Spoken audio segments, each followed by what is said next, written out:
How's it going, everyone? Just quick explanation of what's going on here. There's a bunch of ruckus in the background of where we're working to. The company across the street had a tractor trailer getting unloaded with a forklift, and a roll-off truck came to pick up the scrap metal bin, and they were throwing stuff out, and there's a lot of traffic going around, so it wasn't overly quiet.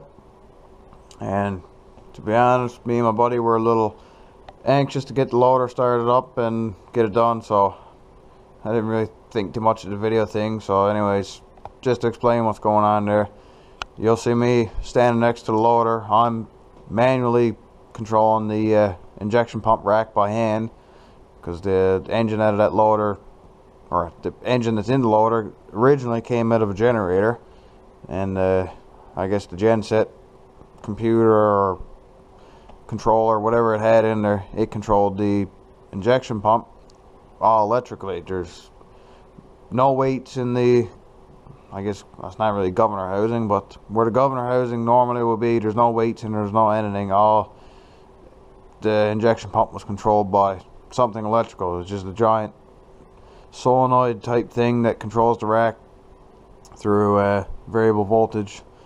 And yeah, there's no way for us to run it on the loader. The injection pump has to be changed out. That's the next major thing in this whole conversion.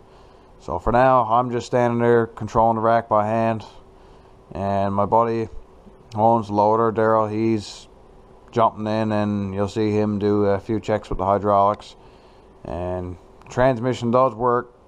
It's not moving because it's froze to the ground, and there's like 1.5 feet of snow packed in around the tires, is acting as a wheel chock, so it doesn't really want to move.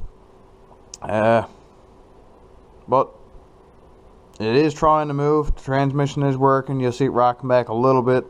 The hydraulic pump works good. The starter works excellent. So everything that I've machined so far has been working great. So anyways, here's the video of the first startup. Engine sounds great. Everything is so far perfect, as long as it stays working good and there's no issues down the road. This engine swap will be a success in my opinion. So here you go. Hope you enjoy it.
come up and put things there.